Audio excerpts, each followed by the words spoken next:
আমি আপনাদের সামনে কোরআন মাজিদের সূরা তাওবার 36 নম্বর আয়াত তিলাওয়াত করেছি। এই আয়াতে আল্লাহ সুবহানাহু ওয়া তাআলা ইরশাদ করেছেন, ইন্না ইদ্দাতাশ শুহুর ইনদাল্লাহ 12 শাহর। আল্লাহ বলতেছেন, নিশ্চয় মাসসমূহের গণনা আল্লাহর কাছে 12 শাহরন, 12 মাস। ফি কিতাবিল্লাহ, আল্লাহর কিতাবে, অর্থাৎ লৌহে মাহফুজে। ইয়াউমা খালাকাস সামাওয়াতি ওয়াল আরদ, যেদিন থেকে আসমান জমিনের সৃষ্টির সূচনা হয়েছে সেদিন থেকে। আমরা যে মাসের হিসাব করি 12 মাস, বছরে 12 মাস, আল্লাহ বলতেছেন আল্লাহর কাছেও মাস কয়টি? 12টি। এবং এটি কখন থেকে? আসমান জমিনের সূচনা লগ্ন থেকে। আসমান জমিনের সূচনা লগ্ন থেকে আল্লাহর নিকট, আল্লাহর কাছে, আল্লাহর কিতাবেও মাস হলো 12টি। মিনহা আরবাআতুন হুরুম, এই 12টি মাসের মধ্য থেকে 4টি মাস, আরবা মানে 4টি মাস, হুরুম সম্মানিত। অর্থাৎ 12টি মাসের মধ্য থেকে 4টি মাস আল্লাহর কাছে বিশেষভাবে সম্মানিত, বিশেষভাবে মর্যাদাপূর্ণ, বিশেষভাবে গুরুত্বপূর্ণ। এই 4টি বিশেষভাবে সম্মানিত মাসের মধ্য থেকে একটি মাসের নাম হলো জিলহজ মাস। আজকে জিলকদ মাসের 29 তারিখ। আজকে মাগরিবের সময় যদি নতুন মাসের চাঁদ দেখা যায়, তাহলে আজকে মাগরিব থেকে জিলহজ মাস শুরু হয়ে যাবে। আজকে যদি চাঁদ দেখা না যায়, তাহলে আগামীকাল মাগরিব থেকে জিলহজ মাস শুরু হবে। আরবি মাস এই 2 এর মধ্যে সীমাবদ্ধ, 29, 30, হয়তো 29ও হবে যদি চাঁদ দেখা যায়। চাঁদ দেখা না গেলে তাহলে নিঃসন্দেহে 30, আর কোনো অপশন নাই। ইংরেজি মাসে তো 28 তারিখও হয়, 29 তারিখও হয়, 30 তারিখও হয়, আবার 31 তারিখও হয়। কিন্তু আরবিতে এতগুলো নেই। আরবিতে আছে হয়তো 29, নয়তো 30। আজকে যদি চাঁদ দেখা যায়, তাহলে আজকে জিলহজ মাস শুরু হয়ে যাবে। আজকে যদি চাঁদ দেখা না যায়, তাহলে নিঃসন্দেহে আগামীকাল থেকে জিলহজ মাসের সূচনা হবে। সৌদি আরব দেখা গেছে, সেই হিসেবে বলতে পারে আগামীকাল হতে পারে। তবে এখানে একটা মাসালা, এরকমও হতে পারে যে আমাদের দেশে আজকে চাঁদ দেখা যায়নি। বেশিরভাগ সম্ভাবনা, যেহেতু বেশিরভাগ এরকম হয়, সৌদি আরবে দেখা গেলে এরপরের দিন আমাদের এখানে দেখা যায়। সেই হিসেবে আজকে দেখা যাওয়ার সম্ভাবনাটা বেশি। তবে এমনও হতে পারে সৌদি আরব দেখা গেছে, তবে আমাদের এখানে আজকে দেখা যায়নি, সেই জন্য আমাদের এখানে আজকে থেকে জিলহজ শুরু হয়নি। এরকম হতে পারে, অতীতে এরকম হয়েছে। সৌদি আরবের সাথে আমাদের 2 দিনের, 1 দিনের জায়গায় 2 দিনের কি হয়ে গেছে, ঈদের ব্যবধান হয়ে গেছে। কারণ এখানে মূলত সৌদি আরবে দেখা গেল কি গেল না, এটা কি নয়, মূল মশালা নয়। এখানে মূল মশালাটা হলো চাঁদ দেখা যাওয়া। আমাদের দেশে যদি চাঁদ দেখা যায়, তাহলে আমরা ধরবো আজকে জিলহজ শুরু হয়ে গেছে। যদি চাঁদ দেখা না যায়, তাহলে জিলহজ শুরু হয়নি। তো যদি আজকে চাঁদ দেখা যায়, আজকে থেকে জিলহজ শুরু হয়ে যাবে, যেটি কোরআনে বর্ণিত সম্মানিত 4 মাসের মধ্যে অন্যতম একটি মাস। আবার এই জিলহজ মাসের মধ্যে সবচাইতে বেশি মর্যাদাপূর্ণ, জিলহজ মাসের দিনগুলোর মধ্যে সবচাইতে বেশি গুরুত্বপূর্ণ হলো জিলহজ মাসের প্রথম 10 দিন। জিলহজ মাসের প্রথম 10 দিন। এই জিলহজ মাসের প্রথম 10 রাত সম্পর্কে আল্লাহ সুবহানাহু ওয়া তাআলা কোরআন মাজিদে শপথ করেছেন, কসম করেছেন। কোরআন মাজিদের 30 নম্বর পারা সূরা ফজরের শুরুতে আল্লাহ তাআলা বলতেছেন, ওয়াল ফাজরি ওয়া লায়ালিন আশর ওয়াশ শাফঈ ওয়াল ওয়াতর ওয়াল ফাজর, ফজরের কসম, ওয়া লায়ালিন আশর 10 রাতের কসম, ওয়াশ শাফঈ ওয়াল ওয়াতর জুট এবং বিজুড়ের কসম। এই যে আল্লাহ তাআলা এখানে দ্বিতীয় আয়াতে ওয়া লায়ালিন আশর 10 রাতের কসম বলেছেন। এই 10 রাত কোন রাত? হযরত আব্দুল্লাহ বিন আব্বাস রাদিয়াল্লাহু আনহু, রাইসুল মুফাসসিরিন, হযরত আব্দুল্লাহ বিন আব্বাস রাদিয়াল্লাহু আনহু, হযরত আব্দুল্লাহ বিন জুবাইর রাদিয়াল্লাহু আনহু সহ অধিকাংশ সাহাবে কেরাম, তাবিঈন এবং মুফাসসিরিনে কেরামের মতে এই 10 রাত হলো জিলহজ মাসের প্রথম 10 রাত। তো জিলহজ মাসের এই প্রথম 10 রাত সম্পর্কে আল্লাহ তাআলা কসম করেছেন, শপথ করেছেন। এর দ্বারা বোঝা যায় এই রাতগুলি অত্যন্ত গুরুত্বপূর্ণ, অত্যন্ত মর্যাদাপূর্ণ। কারণ আল্লাহ তাআলা যখন কোরআন মাজিদে কোনো জিনিসের নামে কসম করেন, তখন এর দ্বারাই বোঝা যায় সেই জিনিসটি খুব বেশি গুরুত্বপূর্ণ, ফজিলতপূর্ণ। আমরা যে কসম করি, আমরা কসম করি কখন? যে আমি যে কথাটা বলতেছি ওই কথাটি সত্য, এ কথা বোঝানোর জন্য। আমার কথা এটা সত্য, এ কথা বোঝানোর জন্য, এটা মিথ্যা নয়, এটা আমার শ্রোতাকে বোঝানোর জন্য আমরা কি করি? কসম করি। কিন্তু আল্লাহ তাআলা যে কথা বলতেছেন ওই কথাটা সত্য, এ কথা বোঝানোর জন্য আল্লাহর কসমের প্রয়োজন হয় না। কোরআনের মধ্যে আল্লাহ বলতেছেন, ওমান আসদাকু মিনাল্লাহি কিলা ওমান আসদাকু মিনাল্লাহি হাদিসা। আল্লাহর চেয়ে বড় সত্যবাদী আর কে হতে পারে? আল্লাহর চেয়ে বেশি সত্য কথা, আল্লাহর কথার চেয়ে বেশি সত্য কথা আর কার কথা হতে পারে? মানে আল্লাহ যাই বলেন তাই সত্য। আল্লাহর কথা যে সত্য, এ কথা বোঝানোর জন্য কসমের কোনো প্রয়োজন নেই। আল্লাহ যাই বলেন তাই সত্য। আল্লাহ তাআলা যে কসম করেন, এই কসম আল্লাহর কথাটি সত্য তা বোঝানোর জন্য নয়। আল্লাহ তাআলা যে কসম করেন, এই কসমের দ্বারা উদ্দেশ্য, মুফাসসিরিন কেরাম বলেন, এর উদ্দেশ্য হলো যেই জিনিসের নামে আল্লাহ কসম করতেছেন ওই জিনিসটি অত্যন্ত গুরুত্বপূর্ণ, অত্যন্ত মর্যাদাপূর্ণ, অত্যন্ত তাৎপর্যপূর্ণ, এই কথা বোঝানোর উদ্দেশ্যে আল্লাহ তাআলা কি করেন? কসম করেন। কোরআন মাজিদের আমরা বিভিন্ন জায়গায় দেখতে পাই আল্লাহ তাআলা চন্দ্রের নামে কসম করেছেন, সূর্যের নামে কসম করেছেন, দিনের নামে কসম করেছেন, রাতের নামে কসম করেছেন, বিভিন্ন বস্তুর বিষয়ে আল্লাহ তাআলা কসম করেছেন। এখন সব কিছু তো গায়রুল্লাহ। গায়রুল্লাহ কাকে বলে? আল্লাহ ছাড়া আর যত কিছু আছে সব কিছু কি? গায়রুল্লাহ। আল্লাহ ছাড়া যা কিছু আছে সব গায়রুল্লাহ। এখন আল্লাহ রাতের নামে কসম করেছেন, রাতেটা গায়রুল্লাহ না? দিনের নামে কসম করেছেন, দিনেটা গায়রুল্লাহ। চন্দ্রের নামে কসম করেছেন, চন্দ্র গায়রুল্লাহ। সূর্যের নামে কসম করেছেন, সূর্য গায়রুল্লাহ। এখন আল্লাহ তো কোরআন মাজিদে অহরহ জায়গায় গায়রুল্লাহর নামে কসম করেছেন। এখন একটা প্রশ্ন, গায়রুল্লাহর নামে কসম করা যাবে কিনা? গায়রুল্লাহর নামে, আল্লাহ ছাড়া অন্য কোনো কিছুর নামে কসম করা যাবে কিনা? তার উত্তর হলো, আমাদের জন্য, বান্দার জন্য গায়রুল্লাহর নামে কসম করার বিলকুল অনুমতি নেই। বিলকুল অনুমতি নেই, একদম নাজায়েজ। রাসূলুল্লাহ সাল্লাল্লাহু আলাইহি ওয়াসাল্লাম হাদিস শরীফের মধ্যে সুস্পষ্টভাবে তা থেকে নিষেধ করেছেন। নবীজি বলেছেন, আলা ইন্নাল্লাহা ইয়ানহাকুম আন তাহলিফু বিআবাইকুম ফামান কানা হালিফান ফালইহলিফ বিল্লাহ ওয়া ইল্লা ফালইয়াসমুত। নবীজি বলতেছেন, আলা শুনো, ইন্নাল্লাহা ইয়ানহাকুম আন তাহলিফু বিআবাইকুম। আল্লাহ তাআলা তোমাদেরকে তোমাদের বাপ দাদার নামে কসম করা থেকে নিষেধ করেছেন। বাপ দাদার নামে কসম করা থেকে নিষেধ করেছেন। ফামান কানা হালিফান, যে কসম করতে চায়, ফালইহলিফ বিল্লাহ, সে যেন আল্লাহর নামেই কসম করে। কসম করলে কার নামে করতে হবে? আল্লাহর নামে করতে হবে। যদি আল্লাহর নামে করতে না পারেন, ওইল্লা ফালইয়াসমুত, তাহলে চুপ থাকবেন। কসম করলে আল্লাহর নামে করবেন, না হয় চুপ থাকবেন। আল্লাহ ছাড়া অন্য কোনো কিছুর নামে কসম করা যাবে না। হাদিস শরীফের মধ্যে আছে, হযরত ওমর রাদিয়াল্লাহু তাআলা আনহু এক ব্যক্তিকে কাবার নামে কসম করতে শুনেছেন। কাবার শপথ, এক ব্যক্তি বলতেছে কাবার শপথ, কাবার কসম। তখন হযরত ওমর রাদিয়াল্লাহু তাআলা বলতেছেন, আমি রাসূলুল্লাহ সাল্লাল্লাহু আলাইহি ওয়াসাল্লামকে বলতে শুনেছি, আমি নবীজিকে বলতে শুনেছি, লা ইউহলাফু বিগাইরিল্লাহ, আল্লাহ ছাড়া আর কোন কিছুর নামে কসম করা যাবে না। গায়রুল্লাহর নামে কসম করা যাবে না। কাবা এটা আল্লাহ না গায়রুল্লাহ?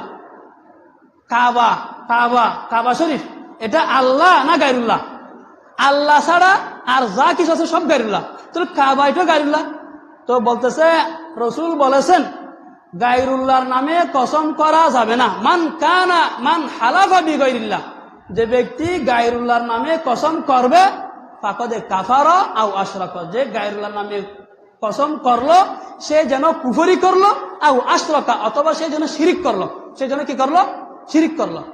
এই জন্য গায়রুল্লাহর নামে কসম করা যাবে না। বিদ্যের কসম, এবারে মরাহাট বই হইদি, এই মাথা ধরে হইদি, এবারে ফুয়ার কসম, এই মুসুদ ধরে হইদি, এগুলো এরকম কসম বুঝাই থেকে আমরা এরকম অনেক কিছু করি না, এগুলা অনুচিত। কসম করবো একমাত্র আল্লাহর নামে, আল্লাহর নাম ছাড়া অন্য কারো নামে কসম করা যায়। যা হোক, আল্লাহ তাআলা যে গায়রুল্লাহর নামে কসম করেছেন, আল্লাহ তো এখানে হওয়া যায় গায়রুল্লাহর নামে কসম করেছেন। যিনি হুকুম দাতা তিনি হুকুমের অন্তর্ভুক্ত থাকেন না। আল্লাহ তো বিধানদাতা, আল্লাহর বিধান মানা, আল্লাহর হুকুম মানা আমাদের জন্য জরুরি। আল্লাহর কি এই বিধান মানা কি আল্লাহর জন্য জরুরি? আল্লাহর জন্য জরুরি না। আল্লাহ কার নামে কসম করবে না করবে এটা আল্লাহর ইচ্ছা। কিন্তু আল্লাহ আমাদেরকে বলছে তোমরা কি করতে পারবে না, গায়রুল্লাহর নামে কসম করতে পারবে না, আমাদেরকে এটা মানতে হবে। যেমন ধরেন এই যে অহংকার করা আমাদের জন্য হারাম, বিলকুল হারাম। কিন্তু আল্লাহ বলতেছেন আল কিবিরিয়া রিদাই, অহংকারটা আমার চাদর, তোমরা আমার চাদর নিয়ে টানাটানি করবে না। আল্লাহ নিজে অহংকার করবে, এটা আল্লাহর চাদর, এটা আল্লাহর শান, কিন্তু কোনো বান্দা অহংকার করতে পারবে না। তো আল্লাহ গায়রুল্লাহর, আল্লাহর সৃষ্টি থেকে আল্লাহ যেটার নামে ইচ্ছা আল্লাহ কসম করবে, এটা আল্লাহর ইচ্ছা। কিন্তু আল্লাহ নিষেধ করেছেন কোনো বান্দা অন্য কোনো বস্তুর নামে আল্লাহকে বাদ দিয়ে অন্য কোনো গায়রুল্লাহর নামে কসম করতে পারবে না। যাই হোক, আল্লাহ সুবহানাহু ওয়া তাআলা যে কুরআন মাজিদে জিলহজ মাসের এই প্রথম 10 রাত সম্পর্কে কসম করেছেন, এর দ্বারা বোঝা যায় এই 10 রাতগুলি অত্যন্ত গুরুত্বপূর্ণ, অত্যন্ত তাৎপর্যপূর্ণ। জিলহজ মাসের প্রথম 10 দিন সম্পর্কে হাদিস শরীফের মধ্যে রাসূলুল্লাহ সাল্লাল্লাহু আলাইহি ওয়াসাল্লাম বলেছেন, মা মিন আইয়ামিন আল আমালু সালিহু ফীহিন্না আহাব্বু ইলাল্লাহি মিন হাযিহিল আইয়ামিল আশর। রাসূলুল্লাহ সাল্লাল্লাহু আলাইহি ওয়াসাল্লাম বলতেছেন, জিলহজ মাসের প্রথম 10 দিনের ইবাদত আল্লাহর কাছে সবচাইতে বেশি পছন্দনীয়। আল্লাহর কাছে এত বেশি পছন্দনীয় যে অন্য কোনো আমল আল্লাহর কাছে এর চেয়ে বেশি পছন্দনীয় নয়। সাহাবায়ে কেরাম আরজ করেন, ইয়া রাসূলুল্লাহ ওয়ালা জিহাদু ফি সাবিলিল্লাহ, আল্লাহর রাস্তায় জিহাদ করাও কি নয়? নবীজি বলতেছেন, ওয়ালা জিহাদু ফি সাবিলিল্লাহ, জিহাদও নয়, তবে ইল্লা রাজুলুন খারাজা বিনাফসিহি ওয়া মালিহি ফালাম ইয়ারজি মিন যালিকা বিশাই, যদি এরকম হয় কোন ব্যক্তি জান মাল নিয়ে আল্লাহর রাস্তায় বের হয়ে গেছে, জিহাদ করতে করতে তার জান মাল সব আল্লাহর রাস্তায় কুরবান করে দিয়েছে, কোনো কিছু নিয়ে এসে ফিরে আসেনি, তার বিষয়টি ভিন্ন। না হয় আল্লাহর কাছে এই জিলহজের প্রথম 10 দিনের আমল সবচাইতে বেশি পছন্দনীয়। এরকম গুরুত্বপূর্ণ এই 10 দিন এখন আমাদের একদম নিকটে, আগামী কাল থেকে অথবা আগামী পরশু থেকে আমাদের মাঝে আগমন করতেছে। এখন আমাদের করণীয় কি? আমাদের করণীয় হলো এখন থেকে মানসিকভাবে প্রস্তুত হওয়া, এই দিনগুলিকে যেন আমরা যথাযথভাবে মূল্যায়ন করতে পারি, কদর করতে পারি। ইবাদত বন্দেগীর মাধ্যমে আল্লাহ তাআলা যেভাবে এই দিনগুলি অতিবাহিত করলে আল্লাহ তাআলা সন্তুষ্ট হবেন, আল্লাহ খুশি হবেন, সেইভাবে যেন আমরা এই দিনগুলি কাটাতে পারি, সেই জন্য আমাদেরকে এখন থেকে প্রস্তুতি নিতে হবে। আমরা এই দিনগুলিতে সবচেয়ে বড় আমল প্রথম যেটা করবে সে হলো আমাদের নামাজ যেন হাত ছাড়া না হয়। 5 ওয়াক্ত নামাজ আমরা জামাত আদায় করব। এরপরে যার যেভাবে সম্ভব যত বেশি আমাদের এই ইবাদত করার সুযোগ হয়, যার বেশি সুযোগ হয় নামাজ, বেশি বেশি নফল নামাজ পড়েন, নফল রোজা রাখেন, বেশি বেশি তিলাওয়াত করেন, বেশি বেশি জিকির আজকার করেন, অন্যান্য ভালো কাজ, রুগী দেখতে যাওয়া, মানুষের উপকার করা, দান খয়রাত করা, এরকম আরো যত নেক আমল আছে, যত বেশি পারা যায় বেশি বেশি নেক আমল করব এবং আল্লাহর নাফরমানি থেকে গুনাহের কাজ থেকে আমরা বিরত থাকার চেষ্টা করব। এই হলো আমাদের সবচেয়ে বড় করণীয়। যত বেশি পারা যায় আমরা নেক আমল করব। নামাজ পড়লাম, নামাজটা পরে দোকানে গিয়ে বসে আছি, বসে বসে আমি তিলাওয়াত করি। মসজিদের পাশে এক ভাইকে কিছুদিন তিলাওয়াত করতে শুনেছি, খুব ভালো লাগতো। পূর্ব দিকে আরেকটা ভাইকে দোকানে বসে বসে তিলাওয়াত করতে দেখেছি। এরকম আমরা প্রত্যেকে এটাকে আমল বানানোর চেষ্টা করি। দেখো আমাদের দোকানে তো আমাদের ব্যবসাগুলো হলো কাস্টমার আসে অনেক দেরিতে, তো আমরা এই সময়টাকে কাজে লাগাই, বসে বসে তিলাওয়াত করি, বসে বসে জিকির করি, তাহলে আমার ব্যবসাও হলো, পাশাপাশি আমার কি হলো, ইবাদত হলো। এই হলো আমাদের কাজ। যত বেশি পারা যায় নেক আমল করবো। সাথে সাথে এই দিনগুলিতে কিছু বিশেষ আমল আছে, যেমন 1 নম্বরে এই 10 দিন শরীরের নখ চুল এরকম কোনো জিনিস কাটাকাটি না করা, এটা একটি আমল। 2 নম্বর, এই দিনগুলিতে রোজা রাখা। 3 নম্বর, বিশেষ করে আরাফার দিনের রোজা রাখা, ওই 9 তারিখের রোজা রাখা। 4 নম্বর, এই দিনগুলিতে বেশি বেশি জিকির করা, এটি বিশেষ আমল। 5 নম্বর, একটা বিশেষ জিকির আছে 9 তারিখের ফজর থেকে 13 তারিখের আসর পর্যন্ত, যেটাকে বলা হয় তাকবীরে তাশরিক, এই আমলটি করা। 6 নম্বর, ঈদের দিনে ঈদের নামাজ পড়া। 7 নম্বর, যাদের আল্লাহ সামর্থ্য দিয়েছেন, তৌফিক দিয়েছেন, কুরবানি করা। 8 নম্বর, যাদেরকে আল্লাহ তৌফিক দিয়েছেন, হজ করা।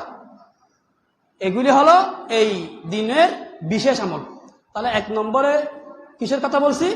এই দিনগুলিতে শরীরের কোনো কিছু কাটাকাটি না করা। আজকে জুমাবার হিসেবে আমরা প্রায় সকলেই পরিষ্কার পরিচ্ছন্ন হয়েছি। যাদের সুযোগ হয়নি, আজকে মাগরিবের আগে আগে পরিষ্কার পরিচ্ছন্ন হয়ে প্রস্তুত হবেন। এই 10টা দিন এখানে কোনো কষ্ট না, শুধু কাটাকাটি করবেন না, কিছু করবেন না, আল্লাহর হুকুম পালনের নিয়তে, রাসূলুল্লাহ সাল্লাল্লাহু আলাইহি ওয়াসাল্লামের হাদিসের উপর আমলের নিয়তে যদি আপনি এই আমলটি করেন, এই একটা আমল, কোনো কিছু নাই, শুধু করলেন না, কাটলেন না, এতটুকুতে আল্লাহ তাআলা অফুরন্ত সওয়াব দান করবেন। সুবহানাল্লাহ। হাদিস শরীফের মধ্যে আছে, রাসূলুল্লাহ সাল্লাল্লাহু আলাইহি ওয়াসাল্লাম বলেছেন, ইযা রাআইতুম হিলালা জিলহিজ্জাহ, যখন তোমরা জিলহজ মাসের চাঁদ দেখবে, ওয়া আরাদা আহাদুকুম আন ইউযহিয়া, এবং তোমাদের কেউ কুরবানির কি করবে, ইচ্ছা পোষণ করবে, ফাল ইউমসিক আন শারহি ওয়া আসফারি, সে যেন তার চুল নখ ইত্যাদি কাটা থেকে বিরত থাকে। এই হাদিসে বিশেষভাবে সম্বোধন করেছে কাকে? যে কি করবে, কুরবানি করবে, তাকে বলতেছে যে জিলহজ মাসের যে কুরবানি করতে ইচ্ছুক, জিলহজ মাসের চাঁদ দেখা যাওয়ার পর থেকে কুরবানির আগ পর্যন্ত সে যেন শরীরের চুল নখ পশম ইত্যাদি কাটাকাটি না করে। একটি হাদিস। আরেকটি হাদিসের মধ্যে আছে, রাসূলুল্লাহ সাল্লাল্লাহু আলাইহি ওয়াসাল্লাম বলতেছেন, উমিরতু বিয়াউমিল আযহা জাআলাহুল্লাহু আযজা ওয়া জাল্লা ঈদান লিহাদিহিল উম্মাহ।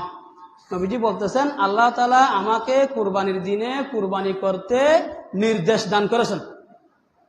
আল্লাহ তাআলা কুরবানির দিনকে এই উম্মতের জন্য ঈদ হিসেবে সাব্যস্ত করেছেন।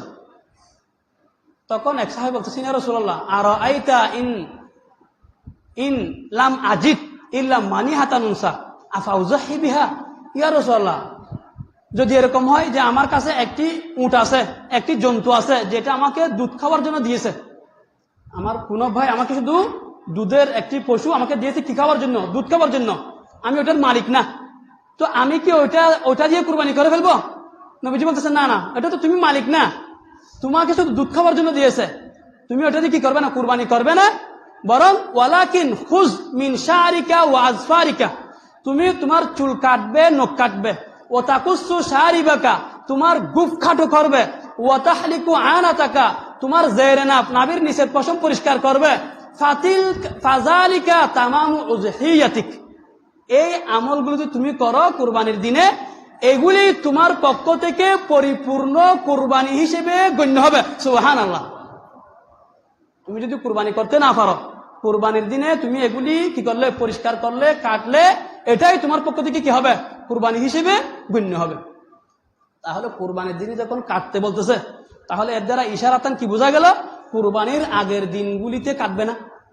কুরবানির দিনে যখন কাটতে বলতেছে, তাহলে কুরবানির আগের দিনগুলিতে কাটবে না, অর্থাৎ জিলহজের শুরু থেকে নিয়ে, জিলহজের যখন চাঁদ দেখা যাবে তখন থেকে নিয়ে কুরবানির আগ পর্যন্ত না কাটলে যে কুরবানি করতে পারবে না, সে ও কুরবানির সওয়াব পেয়ে যাবে। সুবহানাল্লাহ। আমরা নিজেরা কাটবো না, নিজেদের ছোট বাচ্চা কাচ্চা আছে না, এদেরকেও এই চুলটুল কাটানো থেকে বিরত থাকবো। হযরত আব্দুল্লাহ ইবনে উমর সম্পর্কে আছে, আন্না আব্দুল্লাহ ইবনে উমর রাদিয়াল্লাহু আনহু মাররা বিইমরাতিন, হযরত আব্দুল্লাহ ইবনে উমর সাহাবী, হযরত উমরের ছেলে হযরত আব্দুল্লাহ ইবনে উমর এক মহিলার পাশ দিয়ে যাচ্ছেন, তাখুযু মিন শারি ইবনিহা, সে তার ছেলের চুল কাটতেছে, তার ছেলের চুল কাটতেছে, ফিল আইয়ামিল আশরি, জিলহজের 10 দিনগুলির মধ্যে। তখন তিনি বলতেছেন লাউলা আখরতিহি ইলা ইয়াউমিন নাহরি, তুমি যদি কুরবানির দিন পর্যন্ত অপেক্ষা করতে, এই দিনগুলিতে না কেটে কুরবানির দিনে কাটতে, কান আহসান, এটি অনেক ভালো হতো, এটি অনেক ভালো হতো। হযরত ইবনে সিরিন রাহমাতুল্লাহি আলাইহি এই 10 দিনগুলির মধ্যে চুল কাটা পছন্দ করতেন না। ছোট শিশুদের চুল কাটা, চুল মুন্ডানোও তিনি পছন্দ করতেন না। আচ্ছা হুজুর, এখন আমার সুযোগ হয় নাই ঘটনাক্রমে, এখন আমি যদি মাঝখান কাটতে পারি নাই, এখন যদি আবার 10 দিন পর্যন্ত অপেক্ষা করতে যাই, 40 দিন পার হয়ে যাবে, এখন কি হবে? 40 দিন পার হয়ে যাবে। তাহলে তার জন্য মাসালা হলো সে আর অপেক্ষা করবে না, সে কেটে ফেলবে। কারণ 40 দিন পার হয়ে গেলে কি হবে? গুনাহ হবে। 40 দিন পার হয়ে গেলে গুনাহ হবে। মুসলিম শরীফের হাদিস, হযরত আনাস রাদিয়াল্লাহু তাআলা আনহু বলেন, বুকিতা লানা ফি কাসসি শারিবি ওয়া তাকলিমিল আজফারি ওয়া নাতফিল ইবিতি ওয়া হালকিল আনাতি আন লা নাতরুকা আকসারা মিন 40 লাইলা। মুসলিম শরীফের হাদিস, হযরত আনাস রাদিয়াল্লাহু তাআলা বলতেছেন, আমাদের জন্য সময়সীমা নির্ধারণ করে দেওয়া হয়েছে, আমরা যেন কি এই চুল কাটা, গুফ খাটো করা, নখ কাটা, বগলের চুল উবডানো, নাভির নিচের পশম পরিষ্কার করা, এইগুলির জন্য যেন আমরা এগুলিকে যেন অপরিষ্কার অবস্থায় 40 দিনের বেশি রেখে না দিই। তার মানে এখানে কিতাবের মধ্যে বলা হয়েছে প্রতি জুমাবারে পরিষ্কার করা মুস্তাহাব। প্রতি জুমাবারে সম্ভব না হলে 2 জুমায় আপনি 2 সপ্তাহে কি করেন? পরিষ্কার করেন। তাও যদি না হয় 40 দিনের চেয়ে বেশি দেরি না হয়, 40 দিনের ভিতরে কি করতে হবে? পরিষ্কার করতে হবে। না করলে গুনাহ হবে, না করলে গুনাহ হবে। এই জন্য কারো যদি এরকম হয়ে যায়, ঘটনাক্রমে দেরি হয়ে গেছে, কাটে নাই, এখন আবার 10 দিন অপেক্ষা করতে গেলে 40 দিন বার হয়ে যাবে, তাহলে সে আর দেরি করবে না, কেটে ফেলবে, না হয় গুনাহ হবে। যা হোক, তাহলে এই দিনগুলির মধ্যে একটা বিশেষ আমল হলো এই দিনগুলিতে চুল নখ ইত্যাদি কাটাকাটি না করা। অনেকে বলে থাকেন 3 দিন 7 দিন, এগুলি হচ্ছে বানোয়াট কথা, মন গড়া কথা, এগুলির কোনো ভিত্তি নেই। কিতাবে আছে কয়দিন? হাদিসে আছে কয়দিন? 10 দিন। হাদিসে আছে 10 দিন, জিলহজের 1 তারিখ থেকে নিয়ে 10 তারিখ পর্যন্ত। অনেকে নাকি এই দিনগুলিতে বা শেষের 3 দিনগুলিতে মুরগি জবাই করে না, ছাগল জবাই করে না, এগুলো ভালো না, এরকম কিছু কথা বলে। এগুলি ভিত্তিহীন কথা, বানোয়াট কথা, এগুলোর সাথে শরীয়তের কোনো সম্পর্ক নাই। কুরবানির দিনও আপনি মুরগি জবাই করতে পারবেন, যেটা আমি বলেছিলাম, এটা হচ্ছে কি, যদি ওটাকে কুরবানি মনে করে, ওটা না যায়ছে। কুরবানি মনে না করে এমনি জবাই করা, এটার মধ্যে কোনো আপত্তি নেই। একটা গেল, এই দিনগুলিতে চুল নখ আমরা কাটবো না, তাহলে আল্লাহ তাআলা আমাদেরকে কুরবানির সওয়াব দান করবেন। আরেকটি আমল হলো এই দিনগুলিতে রোজা রাখা। হাদিসের মধ্যে আছে আরবাউন লাম ইয়াকুন ইয়াদাউহুন্না নবী সাল্লাল্লাহু আলাইহি ওয়াসাল্লাম, 4টি আমল আছে যে আমলগুলি নবীজি ছাড়তেন না। সিয়ামা আশুরা, মুহররমের রোজা, ওয়াল আশরা, জিলহজের এই প্রথম 9 দিনের রোজা, ওয়া সালাসাতা আইয়াম মিন কুল্লি শাহরিন, প্রতি মাসে 3 দিন রোজা, এবং ওয়া রাকাতাইনে ক্বাবলাল গাদাতি, ফজরের 2 রাকাত সুন্নাত। এই 4 আমল নবীজি ছাড়তেন না। রাসূলুল্লাহ সাল্লাল্লাহু আলাইহি ওয়াসাল্লাম হাদিসের মধ্যে বলেছেন, মা মিন আইয়ামিন আহাব্বু ইলাল্লাহি আন ইউতাআব্বাদা লাহু ফিহা মিন আশরি যিলহিজ্জাহ, আল্লাহর কাছে জিলহজ মাসের প্রথম 10 দিনের ইবাদত সবচাইতে বেশি পছন্দনীয়। ইয়াদিলু সিয়ামু কুল্লি ইয়াউমিন মিনহা বিসিয়ামি সানা, এই দিনগুলির প্রতিদিনের রোজা 1 বছরের রোজার সমতুল্য। সুবহানাল্লাহ। ও কিয়ামু কুল্লি লাইলাতিন মিনহা বিকিয়ামি লাইলাতিল কদরি, এবং এই 10 দিনের যে রাত আছে, এই রাতগুলির ইবাদত, এক রাতের ইবাদত সবে কদরের ইবাদতের সমতুল্য। সুবহানাল্লাহ। এজন্য আমরা যাদের সুযোগ আছে, সামর্থ্য আছে, আমরা এই দিনগুলিতে রোজা রাখার চেষ্টা করব। রাতগুলিতে আমরা যতটুকু সম্ভব বেশি থেকে বেশি ইবাদত করার চেষ্টা করব। এক রোজা 1 বছরের রোজার সমতুল্য, এক রাতের ইবাদত সবে কদরের ইবাদতের সমতুল্য। বিশেষ করে 9 তারিখের রোজা, এটা ডবল। 9 তারিখের রোজা, যেটাকে আরফার রোজা বলা হয়। রাসূলুল্লাহ সাল্লাল্লাহু আলাইহি ওয়াসাল্লাম বলেন, সিয়ামু ইয়াউমি আরাফা আহতাসিবু আলাল্লাহ আন ইউকাফিরা সানাতাল্লাতি বাদাহু ওয়াস সানাতাল্লাতি ক্বাবলা, আরাফার দিনের রোজা সম্পর্কে আমি আল্লাহর কাছে আশা করি আল্লাহ তাআলা 1 বছর আগের এবং 1 বছর পরের গুনাহ মাফ করে দিবেন। সুবহানাল্লাহ। এখানে অনেকেই বলে এটা আরফার দিন, যেদিন কি হয়, সৌদি আরবে আরফার দিন হয়, সেই দিন রাখবে। এটা বিভ্রান্তিমূলক কথা, এটি ভিত্তিহীন কথা। বরং আমাদের দেশে যেই দিন 9 তারিখ হবে, এখানে আরফার থেকে উদ্দেশ্য হলো 9 তারিখ, আমাদের দেশে যেই দিন 9 তারিখ হবে সেই দিনে কি করব, আমরা রোজা রাখবো। এটা বলে বিশেষ করে আমাদের আহলে হাদিস ভাইরা। আহলে হাদিসের মধ্যে এই যে আব্দুর রাজ্জাক বিন ইউসুফের ছেলে এই আব্দুল্লাহ, সে গত বছর বলছে যে আমিও বলতাম যে এটা আরাফার দিনে রাখবে, কিন্তু ও নিজে বলতেছে না, এখন আমি তাহাকিক করে দেখতেছি না আমাদের এটা ভুল, বরং এখানে আরাফার রোজা বলতে 9 তারিখের রোজা হবে। দেখুন ধরেন যদি আপনি সৌদি আরবে যেদিন আরাফা হয় সেই দিনের রোজার কথা বলেন, যেদিন সৌদি আরবে মনে করেন দিন আরাফা হচ্ছে সেই দিন বিশ্বের অনেক জায়গায় রাত হয় না, তো তারা কিভাবে রাখবে? তখন তো অনেক জায়গায় রাত, তো তারা কিভাবে রোজা রাখবে তখন? যদি আরাফার দিন সৌদি আরবের এটা ধরেন ওইটা না, যেই দেশে যেই দিন 9 তারিখ সেই দিন আরাফার রোজা রাখবে যে বাস। তারপরে আরেকটা এমন হলো এই দিনগুলিতে বেশি বেশি জিকির করা। রাসূলুল্লাহ সাল্লাল্লাহু আলাইহি ওয়াসাল্লাম বলেন ফাকসিরু ফীহিনা মিনাত তাহলিলি ওয়াত তাহমিদি ওয়াত তাসবিহি ওয়াত তাকবীর, এই দিনগুলিতে তোমরা বেশি বেশি সুবহানাল্লাহ ওয়ালহামদুলিল্লাহ ওয়ালা ইলাহা ইল্লাল্লাহু ওয়াল্লাহু আকবার, সুবহানাল্লাহ ওয়ালহামদুলিল্লাহ ওয়ালা ইলাহা ইল্লাল্লাহু ওয়াল্লাহু আকবার, এই তাসবিহগুলো বেশি বেশি পড়বেন। বলে ফাকসিরু, তোমরা বেশি বেশি পড়বে, ফীহিন্না, সেই দিনগুলিতে, মিনাত তাহলিলি, তাহলিল মানে লা ইলাহা ইল্লাল্লাহ, তাহলিল বলি না আমরা, তাহলিল মানে লা ইলাহা ইল্লাল্লাহ পড়া, লা ইলাহা ইল্লাল্লাহ বেশি বেশি পড়বে। ওয়াত তাহমিদি, তাহমিদ মানে আলহামদুলিল্লাহ আলহামদুলিল্লাহ আলহামদুলিল্লাহ বেশি বেশি পড়া। ওয়াত তাসবিহি, তাসবিহ মানে সুবহানাল্লাহ সুবহানাল্লাহ সুবহানাল্লাহ বেশি বেশি পড়বে। ওয়াত তাকবীরি, তাকবীর মানে আল্লাহু আকবার আল্লাহু আকবার আল্লাহু আকবার বেশি বেশি পড়বে। তো একসাথে যদি বলি কি রকম হবে? সুবহানাল্লাহি ওয়ালহামদুলিল্লাহি ওয়ালা ইলাহা ইল্লাল্লাহু ওয়াল্লাহু আকবার। এই তাসবিহগুলো আমরা বেশি বেশি পাঠ করব। কত সহজ, হাঁটতে বসতে চলতে ফিরতে শুয়ে শুয়ে যেখানে যান সেখানে আপনি বেশি বেশি এই তাসবিহগুলি পড়েন। জিকির তো এমনি অনেক বড় ইবাদত, জিকির তো এমনি অনেক বড় ইবাদত। রাসূল বলতেছেন আলা উনাব্বিকুম বিখাইরি আমালিকুম, তোমাদের জন্য সবচেয়ে উত্তম আমল কোনটি আমি কি বলবো না? ওয়া আযকাহা ইনদা মালিকিকুম, যে আমলটি তোমাদের মালিকের কাছে বেশি পবিত্র। ওয়া আরফাইহা ফি দারাজাতিকুম, যেটি তোমাদের মর্যাদাকে বেশি বুলন্দকারী। ওয়া খায়রুল লাকুম মিন ইনফাকিজ যাহাবি ওয়াল ওয়ারিকি, তোমাদের জন্য আল্লাহর রাস্তায় বেশি বেশি স্বর্ণ রূপা খরচ করার চাইতে বেশি উপকারী। ওয়া খায়রুল লাকুম মিন আন তালকাউ আদুওয়াকুম ফাতাদরিবু আনাকাহুম ওয়া ইয়াদরিবু আনাকাকুম, যে তোমরা আল্লাহর রাস্তায় জিহাদ করতে গিয়ে শত্রুদেরকে হত্যা করবে, শত্রুরা তোমাদেরকে শহীদ করবে, এর চাইতেও বেশি তোমাদের জন্য উপকারী। সাহাবায়ে কেরাম বললেন মাযাকা ইয়া রাসূলুল্লাহ, এত বড় ফজিলতার আমল এটা কি? নবীজি বলতেছেন যিকরুল্লাহি আযজা ওয়া জাল্লা, আল্লাহর জিকির। যিকরুল্লাহি আযজা ওয়া জাল্লা, আল্লাহর জিকির। হযরত মুআয ইবনে জাবাল বলতেছেন মা শাইউন আনজা মিন আযাবিল্লাহি মিন যিকরিল্লাহ, আল্লাহর আযাব থেকে মুক্তিদানকারী সবচাইতে বড় আমল হলো আল্লাহর জিকির। আল্লাহর আযাব থেকে মুক্তিদানকারী সবচাইতে বড় আমল হলো আল্লাহর জিকির। রাসূল বলতেছেন আহাব্বুল আমালি ইলাল্লাহি আন তামুতা ওয়া লিসানুকা রাতাবাম মিন যিকরিল্লাহ, যে আল্লাহর কাছে সবচাইতে পছন্দনীয় আমল হলো তুমি যখন মৃত্যুবরণ করবে তোমার মুখটা আল্লাহর স্মরণে আল্লাহর জিকিরে তরুতাজা থাকা। সুবহানাল্লাহ, যে তুমি জিকির করতে করতে দুনিয়া থেকে যাবে, এটা আল্লাহর কাছে সবচেয়ে পছন্দনীয় আমল। তো এটা হবে কখন? যে ব্যক্তি হাঁটতে বসতে চলতে ফিরে বেশি বেশি কি করে জিকির করে, সে মৃত্যুর সময় জিকির নিয়ে দুনিয়া থেকে যেতে পারবে।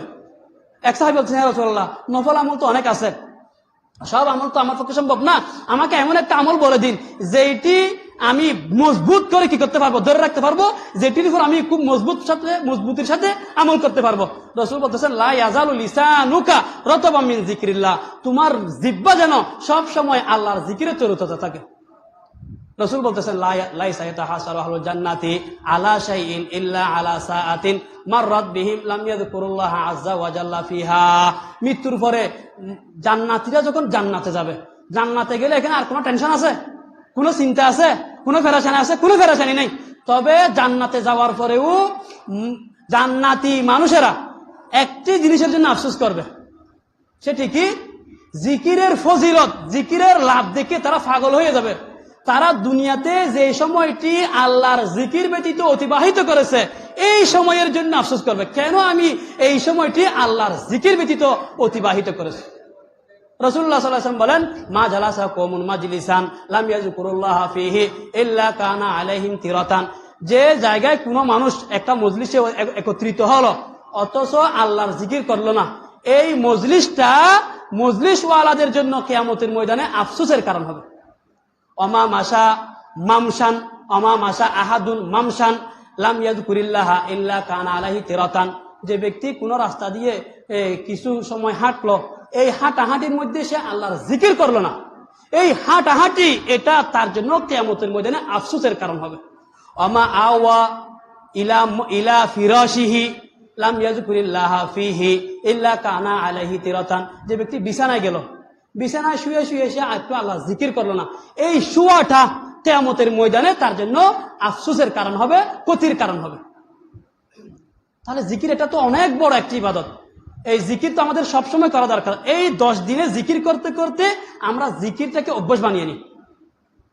আল্লাহর কাছে দোয়া করবো আল্লাহ তাআলা যেন আমাদেরকে সব সময় জিকির করার মতো একটা জিহ্বা দান করেন। কলবে শাকির দে মুঝে और रोने वाली आंख दे, कल्बे जाकिर दे मुझे और रोने वाली आंख दे, ताकि मैं रोता रहूं तेरे रजा के वास्ते। আল্লাহ আমি যেন সদা সর্বদা আপনার জিকির করতে পারি, আমাকে এরকম একটা কলব, এরকম একটা জিহ্বা আপনি দান করেন।